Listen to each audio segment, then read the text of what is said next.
नमस्कार साथियों, आप सभी का स्वागत है हमारे YouTube channel DN. Jha official में। साथियों, आज मैं एससीईआरटी वर्ग 8 के इतिहास की पुस्तक अतीत से वर्तमान के अध्याय 4 की चर्चा करेंगे और आज का हमारा टॉपिक है उपनिवेशवाद एवं जनजातीय समाज। पिछले अध्याय में आपने अंग्रेजों की लगान व्यवस्थाओं तथा कृषि के क्षेत्र में आ रहे बदलावों के बारे में जाना। आपने यह भी जाना कि किसानों, जमींदार व गांव के अन्य लोगों पर उनका क्या प्रभाव पड़ा। भारत के कई इलाकों में उनकी नीतियों के खिलाफ किसानों के संघर्ष की शुरुआत के बारे में आपने जाना। अब इस अध्याय में आप भारत के वनों तथा पहाड़ी क्षेत्रों में रहने वाले जनजातीय समाज के लोगों के जीवन पर अंग्रेजी शासन की नीतियों से पड़ने वाले प्रभावों के बारे में जानेंगे। साथियों, जैसा कि आप देख सकते हैं, यहाँ जो टॉपिक है उपनिवेशवाद एवं जनजातीय समाज। भारत में जब ब्रिटिश सत्ता की स्थापना होती है तो उस सिलसिले में जो जनजातीय समाज होते हैं, पहाड़ी क्षेत्रों में रहने वाले जनजातीय समाज के जो लोग हैं, उन लोगों पर क्या प्रभाव पड़ता है उनकी नीतियों से, इसकी चर्चा हम इस अध्याय में करेंगे। आगे बढ़ने से पहले आप यहाँ इस मानचित्र में देख सकते हैं कि विभिन्न प्रकार की जनजातियाँ भारत में कहाँ कहाँ रहती है। इसको इस मानचित्र में दिखाया गया है। आप एक बार इसका अवलोकन कर ले ताकि आपको पता चल जाए कि किस क्षेत्र में किस प्रकार की जनजाति, कौन सी जनजाति रहती थी उस तत्कालीन भारतीय समाज। आगे बढ़ते हैं साथी। जनजातीय समाज का जीवन। जनजातीय समाज के लोग आम भाषा में आदिवासी भी कहलाते हैं। ऐसा इसलिए कहा जाता है कि वे इस महाद्वीप में सबसे पुराने समय से रहने वाले लोग हैं। प्राचीन काल से ही उनका जीवन पूरी तरह से वनों पर निर्भर था। उनके गांव बस्तियां आमतौर पर जंगलों के बीच या आसपास होते थे। उनके दैनिक उपयोग की अधिकांश जरूरतों की पूर्ति जंगलों से ही होती थी। हमेशा से ही ये आदिवासी पूरी स्वच्छंदता से वन संसाधनों का उपयोग करते आ रहे थे। वे जंगलों को साफ कर खेती योग्य जमीन तैयार करते थे। समतल क्षेत्र में वे हल से खेती करते थे। यहाँ से वे धान, दलहन एवं मक्का आदि उपजाते थे। लेकिन जो पहाड़ी क्षेत्रों में रहते थे उनकी खेती का तरीका अलग अलग था। उसे झूम खेती कहा जाता है। इसके अंतर्गत वे जंगलों के किसी भाग को काट छाँट कर साफ करते थे। 2-3 वर्षों तक उस जगह पर खेती करने के बाद जब उस जगह की उर्वरा शक्ति समाप्त हो जाती थी तब वे किसी और स्थान पर यही प्रक्रिया दोहराते थे। कुछ वर्षों तक परती छोड़ देने के बाद पहले की जगह पर वापस जंगल उग जाता था। इससे उनकी खेती का काम भी हो जाता था और जंगल का भी कोई नुकसान नहीं होता था। इस विधि को घुमंतु कृषि विधि के नाम से भी जाना जाता है। जंगलों से उनकी अन्य दैनिक आवश्यकताओं की पूर्ति भी हो जाती थी, जैसे जलावन के लिए लकड़ियाँ, भोजन के लिए कंदमूल, फल, शहद आदि या फिर जड़ी बूटियाँ उन्हें बड़ी आसानी से मिल जाती थी। इन सब के अतिरिक्त वे पशुपालन भी किया करते थे, जिनका चारा भी उन्हें जंगलों से मिल जाता था। उनके घर भी जंगल की लकड़ियों के ही बने होते थे। अपनी ज़रूरतों के इस्तेमाल के अलावा वे जंगल से प्राप्त होने वाली कुछ वस्तुएं जैसे शहद, जड़ी बूटियाँ, कुछ खास तरह के फल इत्यादि को पास के बाजार में बेचकर अपनी छोटी मोटी आवश्यकताओं की पूर्ति भी किया करते थे।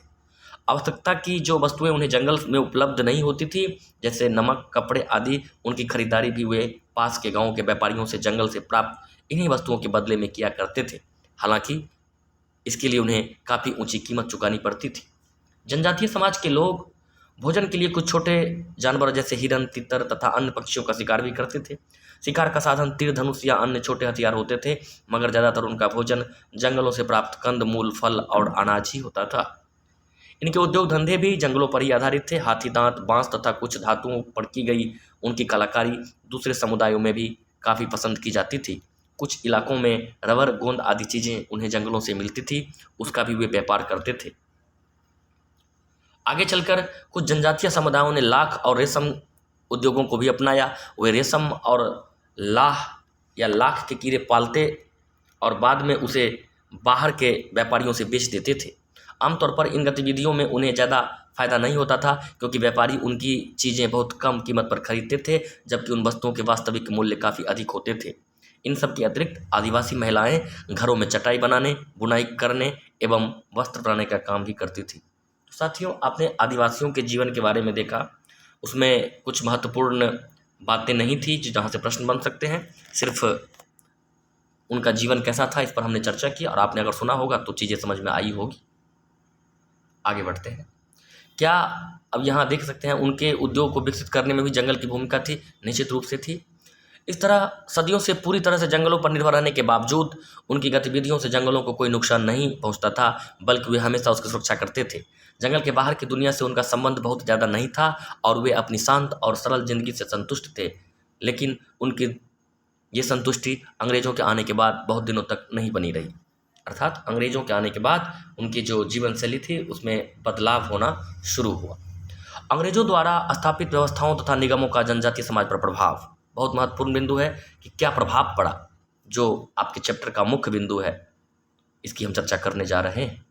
हमने पिछले पार्ट में देखा कि किस तरह अंग्रेज सरकार के अधिकारी ज़्यादा से ज़्यादा मुनाफा कमाने के प्रयास में लगे थे। इसके तहत भू राजस्व व्यवस्था में उनके द्वारा किए गए बदलाव से आप पिछले पार्ट में परिचित हुए हैं। आगे इस प्रयास के अंतर्गत वे जंगलों व उसके आसपास रहने वाले जनजातीय समाज के गांवों और बस्तियों तक भी पहुंच गए। इसके पीछे अंग्रेजी सरकार का उद्देश्य था जनजातीय क्षेत्रों पर अपना प्रभाव स्थापित करते हुए भूमि से लगान वसूल करना। परंपरागत रूप से इस समाज के लोगों का यह मानना था कि जंगलों को साफ करके उनके पूर्वजों ने उसे खेती के लायक बनाया है, इसलिए जमीन के मालिक वे स्वयं हैं। इसके लिए उन्हें किसी को किसी तरह का लगान या कर देने की आवश्यकता नहीं है। लेकिन नई लगान व्यवस्थाओं के तहत उन सब के द्वारा जोती जाने वाली जमीनों को भी सरकारी दस्तावेजों में दर्ज किया गया और जैसा कि बाकी किसानों के साथ हुआ, उनके ऊपर भी सालाना लगान की राशि तय कर दी गई। लगान की यह राशि उनके लिए इतनी ज़्यादा होती थी कि अक्सर उन्हें लगान चुकाने के लिए कर्ज लेना पड़ता था। कर्ज चुका पाना उनके लिए और भी मुश्किल होता था। इस तरह धीरे धीरे उनकी ज़मीनें या तो नीलाम होने लगी या फिर महाजनों के कब्जे में चली जाने लगी। इसका एक और सीधा असर झूम खेती करने वाले लोगों पर पड़ा। अब उन्हें अलग अलग ज़मीनों पर खेती करने की आज़ादी नहीं रही।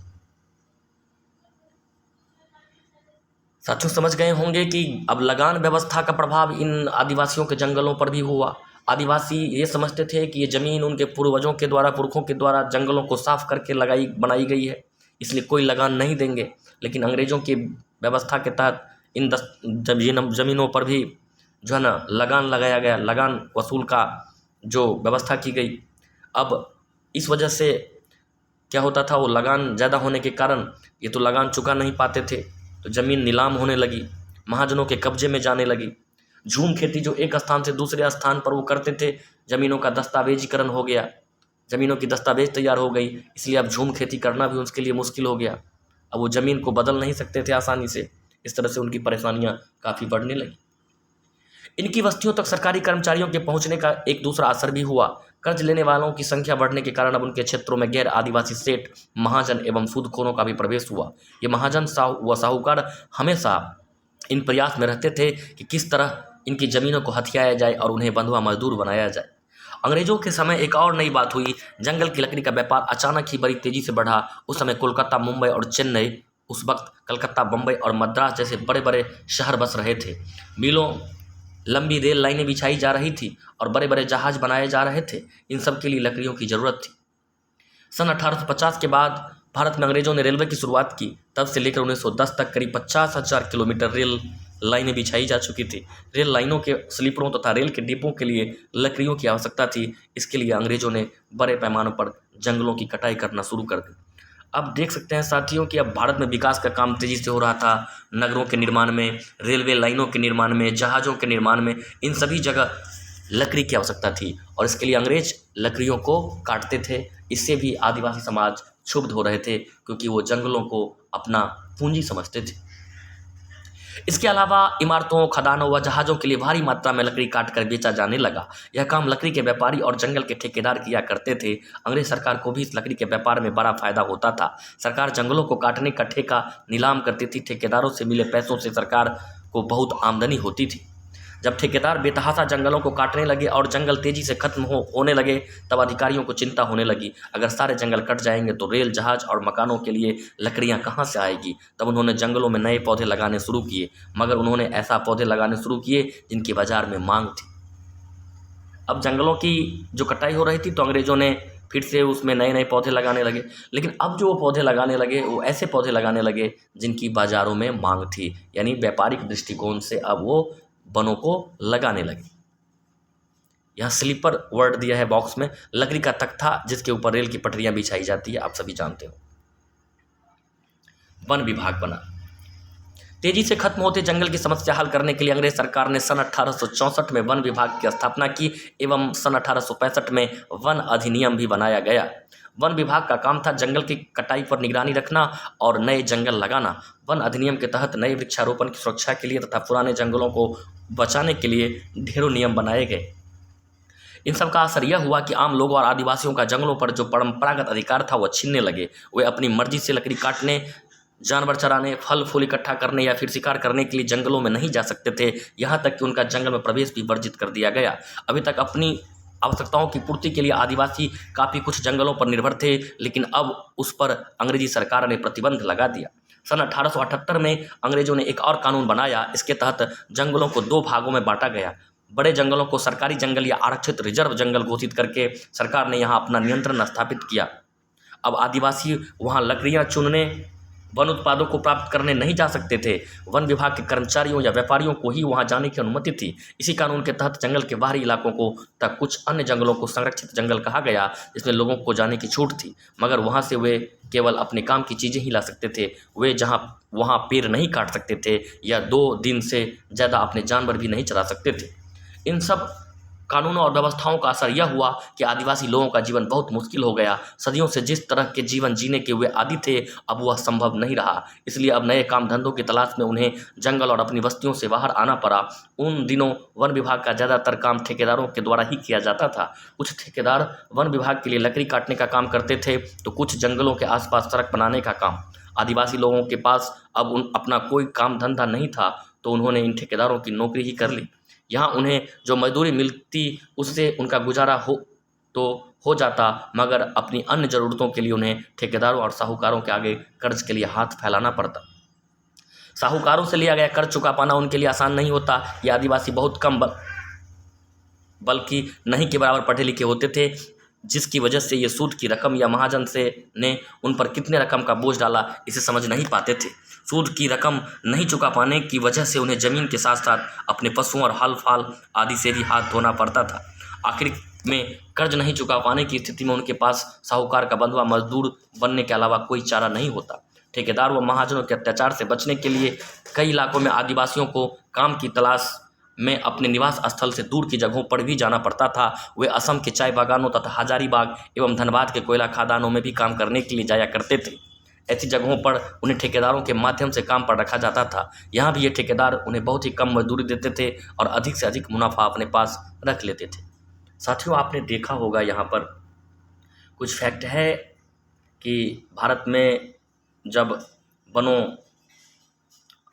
की कमी होने लगी, वनों से संबंधित समस्याएं आने लगी, अंग्रेज अपने मुनाफे के लिए एक विभाग बनाया, वन विभाग। 1864 में वन विभाग की स्थापना हुई। 1865 में वन अधिनियम भी बनाया गया। वनों को आपने देखा कि 2 तरह के वन थे। एक रिजर्व आरक्षित क्षेत्र थे, जहाँ पर जो सरकारी जंगल होते थे वहाँ पर आदिवासियों को जाने से भी रोक दिया गया। ये कानून 1878 में अंग्रेजों ने कानून बनाया। जंगलों को 2 भाग में बांट दिया। एक आरक्षित रिजर्व क्षेत्र घोषित कर दिया गया और एक सामान्य जंगल था। वहाँ भी आप जो है ना वनों को नहीं काट सकते, पेड़ नहीं काट सकते, 2 या दिन से अधिक तक जानवर भी नहीं चरा सकते थे। इस प्रकार की व्यवस्था के तहत आप देख सकते हैं कि आदिवासियों पर पूरी तरह से उन्होंने नियंत्रण स्थापित कर लिया। उन्हें बंधुआ मजदूर बना दिया गया। अब यहाँ कुछ महत्वपूर्ण जानकारी है। बेगारी, बिना वेतन या मजदूरी के काम करना बेगारी कहलाता है। बंधुआ मजदूर, कर्ज चुकाने के लिए बिना वेतन के मालिक के जमीन पर जब तक काम करते रहना जब तक कि कर्ज की रकम सूद समेत न चुक जाए। अर्थात कर्ज नहीं चुका पाने की स्थिति में मालिक की जमीन पर लगातार काम करते रहने की स्थिति बंधुआ मजदूरी कहलाती है। तो इस तरह से आपने देखा कि अंग्रेजों ने ठेकेदारों, साहूकारों के माध्यम से जो आदिवासियों के जीवन को पूरी तरह से तहस नहस कर दिया और उनका जो सबसे अमूल्य धरोहर वन था उससे भी उन्हें वंचित कर दिया। ठेकेदारों और महाजनों के अतिरिक्त इसी समय उन्हें शिक्षा देने के उद्देश्य से ईसाई मिशनरियों का भी उनके इलाके में आगमन हुआ। ईसाई मिशनरियों का वास्तविक उद्देश्य जनजातीय क्षेत्रों पर अपना वर्चस्व स्थापित करना तथा उनका धर्म परिवर्तन करना था। उन्होंने आदिवासी के धर्म तथा उनकी संस्कृति की आलोचना करनी शुरू किया और बहुत से आदिवासियों का धर्म परिवर्तन भी करा डाला। ईसाई मिशनरी ने उन्हें यह प्रलोभन दिया कि वह सेठ, साहूकारों एवं महाजनों से उनकी रक्षा करेगी, परंतु वास्तविकता कुछ और ही थी। ये मिशनरियाँ सेठ, साहूकार, जमींदार एवं बिचौलियों के साथ मिलकर आदिवासियों का खूब आर्थिक एवं शारीरिक शोषण करते थे। यही कारण था कि अंग्रेज एवं गैर आदिवासियों के खिलाफ जनजातीय समाज के लोगों ने जगह जगह पर अस्त्र शस्त्र उठा लिए। आदिवासियों की एक खास बात यह थी कि वे सभी गैर आदिवासी या बाहरी लोगों को अपना दुश्मन या शोषक नहीं मानते थे और उनके विरोधी नहीं थे। वे वैसे गरीब गैर आदिवासी जो ग्रामीण अर्थव्यवस्था में उनके सहायक की भूमिका निभाते थे, उनसे उनका गहरा सामाजिक संबंध था। ये अंग्रेजों के खिलाफ गोलबंदी करने में इनके मददगार भी होते थे। आपने देखा कि अब आदिवासियों पर एक और प्रकार का अत्याचार हुआ। उनके धार्मिक जो रीति रिवाज मान्यताएं थी, अब उनका धर्म परिवर्तन कराने के लिए ईसाई मिशनरियां भारत में उनका प्रवेश हुआ। अब वो लोग उनकी धर्म संस्कृति की आलोचना करने लगे और ईसाई धर्म अपनाने को मजबूर करने लगे। ये भी भरोसा देने लगे कि अब सेठ साहूकारों से उनकी रक्षा करेंगे, लेकिन वास्तविक स्थिति तो ये थी कि वो सेठ साहूकार से मिले हुए थे। सिर्फ उनके धर्म को परिवर्तित करवाना ही उनका मुख्य उद्देश्य था। अपने धर्म ईसाई धर्म का प्रचार प्रसार करना उन मिशनरियों का मुख्य उद्देश्य था। ये आदिवासी सभी को अपना दुश्मन नहीं मानते थे। गैर आदिवासी वैसे भी लोग थे जो समाज में उनके जो दुश्मन नहीं थे, वे उनकी अर्थव्यवस्था में सहायक की भूमिका में थे और उनके साथ उनका गहरा सामाजिक संबंध था। जब कोई विद्रोह होता था तो वो अंग्रेजों के खिलाफ उन लोगों का साथ भी देते थे।